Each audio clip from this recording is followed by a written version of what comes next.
Welcome back नाज़रीन, आप wake up Pakistan देख रहे हैं। और ब्रेक से पहले हम काफ़ी अहम बातें कर रहे थे, दुनिया भर से खबरें शामिल की। साथ शेफ ज़की भी हमारे साथ मौजूद थे और इस वक्त स्टूडियो में हमें सैयद रोशान अली वारसी ने ज्वाइन किया है, जो कि तज्ज़ियाकार हैं, और उनसे हम मुल्क के हवाले से बात करेंगे। शहर में क्या हो रहा है, कराची में स्पेशली क्या हो रहा है, कराची की सूरत हाल के हवाले से बात करेंगे। ईद के गुजर जाने के बाद कराची के क्या हालात हैं, क्या इंतज़ामात किए गए हैं, और साथ ही साथ बजट के हवाले से और 28वीं तरमीम के हवाले से भी हम कुछ डिस्कशन करेंगे। हमारे साथ मौजूद है सर, बहुत शुक्रिया आपने हमें वक्त दिया। Thank you ji. सर, किस तरह देख रहे हैं सूरत हाल मुल्क की, और स्पेशली अगर कराची की बात करें तो कराची की अभी जिस तरह से ईद गुजरी है, ईद के 3 रोज़ के बाद भी हम देख रहे हैं कि आलाइशों का ढेर ताफुन हमें देखने को मिल रहा है। हम जब ऑफिस से आ रहे होते हैं तो पूरा रास्ता जो है हम ये चीज़ें देख रहे होते हैं कि आलाइशें अभी भी मौजूद हैं। इंतजाम क्यों नहीं किए गए कराची के, क्या कहेंगे सर?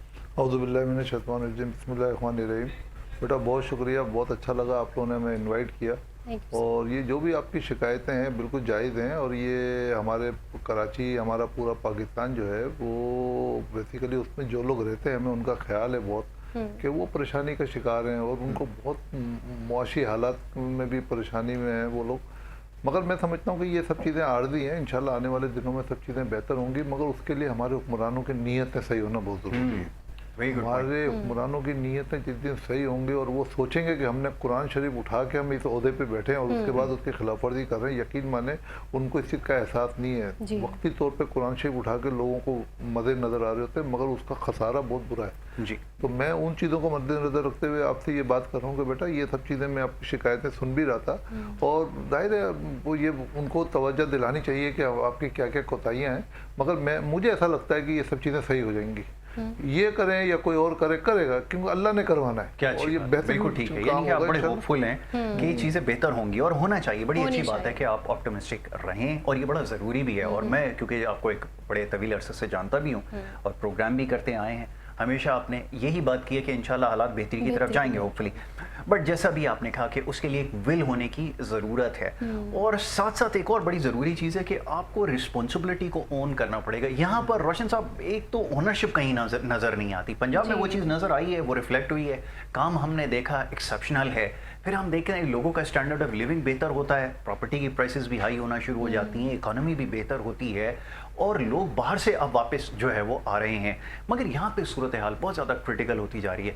इसके बारे में क्या राय रखते हैं सर? मैं अल्लाह का बड़ा शुक्र अदा करता हूँ। देखें, मैं जो चीज़ें अल्लाह ताला मुझे आगाही देता है वो मैं आके बयान कर देता हूँ। मुझे नहीं पता, ना मैं कोई पढ़ कर आया हूँ, ना मुझे नहीं पता था मैंने क्या बात करनी है। जो अल्लाह कहलाएगा मैं कह दूंगा, मगर हम अच्छाई की बातें करते हैं। हमने अल्लाह से बड़ी उम्मीदें बांधी हुई और अल्लाह ही करेगा, और अल्लाह रास्ते बनाएगा। अब देखें, मुझे सैयद आसिम मुनीर साहब जो हमारे वो हैं, जो हमारे चीफ ऑफ आर्मी स्टाफ साहब, जो हमारे जनरल आसिम मुनीर साहब हैं, ये अल्लाह ताला ने हमें एक अनमोल तोहफा दिया पाकिस्तान के लिए। इनके ज़रिए मैं बहुत मुल्क में बहुत तरक्की देख रहा हूँ। तरक्की क्या देख रहा हूँ, मैं मुल्क को बहुत बुलंदी पे देख रहा हूँ। बेशक है सर। और ये चीज़ें थोड़ा सा आपको वेट करना पड़ेगा। ये चीज़ें आएंगी आपके ज़िंदगी के अंदर के कई चीज़ें ख़राब हैं, कहीं सही है, मगर ये सब चीज़ें सही होंगी। अल्टीमेटली ऐसा नहीं है कि हमारा मुल्क जो है ना अल्लाह ने बनाया है, अल्लाह के नाम पे बनाया है, तो अल्लाह ही ने इसको सही करना है। और अल्लाह ही जो है ना वो ऐसे लोग चुन के लेकर आएगा, जैसे सैयद आसिम मुनीर साहब को अल्लाह ताला लेकर आए। जब ये नहीं आए थे तो मैंने आपसे कहा था कि एक मर्द मोमिन पाकिस्तान में आएगा, इस मुल्क की तकदीर सही करेगा। आपको याद होगा मैंने उस वक्त कहा था, तो ये मुझे अल्लाह ने कहलवाया था। और जब मैं कह रहा हूँ आज भी कि ये मुल्क सही होगा तो सही इंशाल्लाह अल्लाह करेगा। मेरी कोई हैसियत नहीं है, मेरी कोई ज़ात नहीं है, ज़ात अल्लाह की है। और मैं उनसे उम्मीद हूँ, पूरी उम्मीद हूँ। आप जितनी भी वो जाहिर है आपने तो आगाही करनी है, लोगों को तवज्जो दिलानी है उस तरफ के।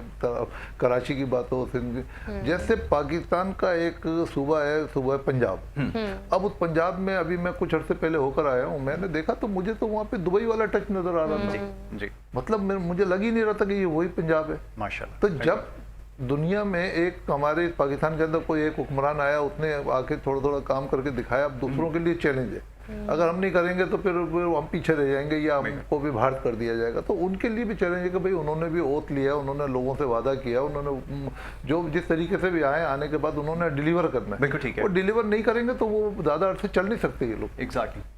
बिल्कुल सर, जिस तरह से आप पॉजिटिव हैं, ज़ाहिर है आपने बड़ी अच्छी बात की कि होगा काम, अच्छा होगा, साथ ही बजट भी आ रहा है, तो बजट के हवाले से क्या कहेंगे? आप इसमें भी कोई पॉजिटिविटी देख रहे हैं, क्योंकि हमने गुज़िश्ता सालों में देखा है कि इम्प्लीमेंटेशन नहीं इस तरह से बजट की होती, लेकिन अब कहा जा रहा है कि आवाम दोस्त बजट आने वाला है, तनख्वाहें बढ़ेंगी, लोगों के लिए अच्छे कारोबार के मौके भी होंगे। इसको आप ये किस हो तरह सकती है, आवाम से दोस्ती हो सकती है बजट ये के जरिए? पॉसिबल है? इतनी पॉजिटिविटी की बात हो रही है, तो क्या इसमें भी कोई पॉजिटिविटी है?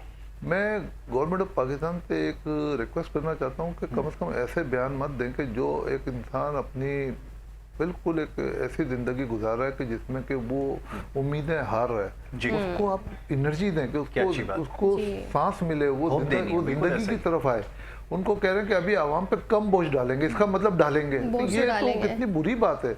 आप क्या बताना चाह रहे हो कि हम बोझ डालेंगे? ये हुक्मरान बोझ डालने के लिए है। आवाम तो मतलब हुक्मरान तो आवाम को रिलीफ देने आती है। बिल्कुल। तो मैं उसमें बड़ा पॉजिटिव हूँ कि जो लोग अगर ये कदम उठाएंगे वो फिर खुद उसी अंजाम पे वो खुद पहुंच जाएंगे। अगर वो गलत करेंगे बिल्कुल ठीक आवाम है। के लिए, तो वो खुद अपने अंजाम के इंतजार करें।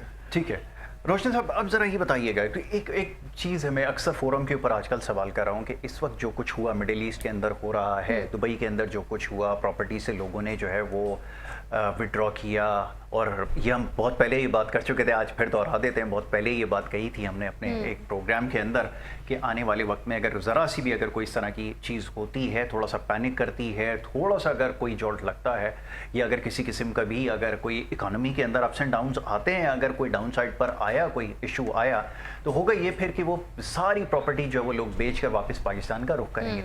मुख्तसर बात करता हूँ, अब पाकिस्तान की तरफ वापस आ रहे हैं, वहाँ से पैसा विड्रॉ कर लिया, नुकसान भी उठाया और बहुत भारी नुकसान उठाया है, अब दोबारा से री इन्वेस्ट करना चाहते हैं, तो गवर्नमेंट ऑफ पाकिस्तान को क्या करना चाहिए? कैसे उनको फैसिलिटेट करें? ओवरसीज़ की जो इन्वेस्टमेंट है वो यहाँ पर रियल इस्टेट में पार्क होगी, आप उनको कैसे फैसिलिटेट करते हैं? क्योंकि आप तो कभी कैपिटल गेन्स लगाते हैं, कभी आप कोई उसके ऊपर वैल्यू एडिशन टैक्स लगाते हैं, कभी आप रेंटल इनकम के ऊपर लगाते हैं, कभी आप कंपाउंड इनकम के ऊपर लगाते हैं, हर तरह से आप टैक्स लगाते हैं। करने की क्या ज़रूरत है, ये बताइए।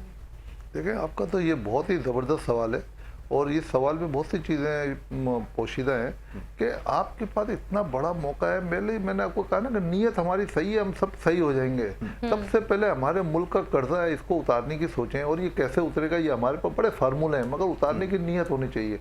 हम उतार भी सकते हैं। अब उसके लिए भी बजट आ रहा है। अब बजट के लिए आप देखेंगे ओवरसीज पाकिस्तान का कॉन्फिडेंस बहुत बढ़ गया है, और ओवरसीज पाकिस्तानी जो है पाकिस्तान में इन्वेस्ट करना चाह रहा है। और जो लोग अभी पाकिस्तान से बाहर पैसा लेके गए थे, उनको हमने समझाया था, आपके सामने समझाया था कि पैसा नहीं इन्वेस्ट करो, पाकिस्तान से बाहर मत लेके जाओ। इस मुल्क ने आपको इज्जत दी है, आपको दौलत दी है, आपको शोहरत दी है, आपको आज ये मुल्क बुरा लग रहा है, आप अपने बच्चों की बातों में आके अपना पैसा बाहर शिफ्ट कर देते हैं। आप क्या समझ रहे हैं कि क्या इतना आसान है पैसा बाहर से आना? जैसे यासिर साहब ने कहा कि वहां से पैसा बेच भी दिया, नुकसान भी किया। मुझे ये बताया जाए कि कितने लोगों को पैसे मिल गए वहां पे? पैसे मिले नहीं है। ये हम लोग कह रहे हैं कि बेच के इतना आसान नहीं है। जिस वक्त मार्केट गिरती है कोई चीज बिकती नहीं है। बायर कौन है, सबसे बड़ी बात है। तो फिर इसका मतलब पैसे नहीं खुले होंगे। और दूसरी बात ये कि पैसा आप इन्वेस्ट कहाँ कर रहे हो? मैं कहता हूँ, क्या हम लोग पढ़े लिखे लोग हैं? हमें अकल नहीं है कि हम पैसा कहाँ कमा रहे हैं? हमारे माँ बाप ने, हमारे बड़ों ने कितनी मेहनत करके पैसा कमाया। हमारे बच्चों की बातों के अंदर हम आके जो ना पैसा बाहर इन्वेस्ट कर देते हैं। बाहर आपको पता ही नहीं, आपके पास पासपोर्ट नहीं, आप इन्वेस्ट कर रहे हो। आप जिस मुल्क में पैसा लगाओगे, जब तक आपके पास पासपोर्ट नहीं है, मैं आपको नसीहत करना चाहता हूँ, अपने अवाम को नसीहत करना चाहता हूँ, उस जगह पे पैसा बिल्कुल ना लगा जहाँ पे आपके पास पासपोर्ट नहीं, आपको इंसाफ नहीं मिलेगा। Very good advice. बहुत इसके ऊपर हम बात कर चुके हैं, बहुत एम्फेसाइज करते हैं कि आप खुदा ऐसी जगह इन्वेस्ट ना करें, वरना इसी तरह के hefty लॉसेज आपको होंगे जो इस वक्त लोगों को हो रहे हैं। उनके सारे एसेट्स जो हैं कहीं पे कॉन्फिस्केट किए गए हैं, कहीं पर जो है लिक्विडिटी का इशू है, कहीं पर और बहुत सारे इम्प्लीकेशंस आ चुकी हैं। तो ये एक सबसे बड़ा प्रॉब्लम आ रहा है।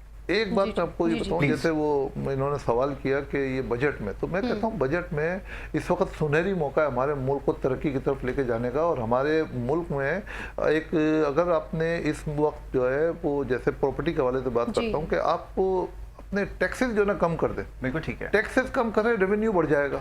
आप टैक्सेस बढ़ा देते हैं, रेवेन्यू खत्म हो जाता है। और इस वक्त तो आपको ओवरसीज पाकिस्तान को सपोर्ट करना है, पाकिस्तानियों को सपोर्ट करना है। जो लोग पहले इस पाकिस्तान को बुरा कह रहे थे, अपने मुल्क का पैसा बाहर लेके जा रहे थे, अब अल्लाह का शुक्र है वो पैसा नहीं जा रहा बाहर, वो रुक गया। जो रुक गया उसको सही डायरेक्शन दें, उनको मतलब बताएं कि भाई कहाँ इन्वेस्ट करें। फिर हमारे यहाँ थोड़ी शफाफियत पैदा करें, हमारे यहाँ रीरा का कानून लेकर आएँ, उस कानून के तहत यहाँ पे काम करें। देखें, ये भी एक कानून होता है, उस कानून के तहत आप काम करेंगे, आपके पैसे को डूबने का कोई खतरा नहीं होगा। इंसान को कॉन्फिडेंस दे, ये मुल्क इन्हीं लोगों के पैसे से आपके मुल्क का कर्जा उतर जाएगा, मगर नीयत सही रखें। बहुत क्या अच्छी बात है, बड़ी अच्छी एडवाइस है कि देखें आपको अपनी रियल इनकम के ऊपर काम करना है, आपने रियल वेल्थ को ग्रो करना है और उसको रीइन्वेस्ट करना है, उसके जरिए आप रेवेन्यू साइड के ऊपर काम करेंगे। अदरवाइज ये जैसे भी रोशन साहब ने कहा कि आप कंज्यूमर आइटम्स के ऊपर, खास तौर पे पेट्रोलियम के ऊपर लेवी की शक्ल में अगर आप पैसे लेंगे जिसकी कोई जस्टिफिकेशन नहीं है, और तो ये फिर बिल्कुल यही यासर बेहद ज़रूरी है इन्वेस्टमेंट। जिस तरह उन्होंने कहा कि हमारे बड़ों ने बड़ी मेहनत से कमाया है और आजकल मैं नहीं देख रही कि इन्वेस्टमेंट पे इतना ज़्यादा काम हो रहा है, तो इसकी बहुत ज़रूरत है। इस कल्चर ही नहीं है आपके पास, वो बहुत ज़रूरी नहीं है, टॉपिक है और बड़ा अच्छा टॉपिक डिस्कस कर रहे हैं।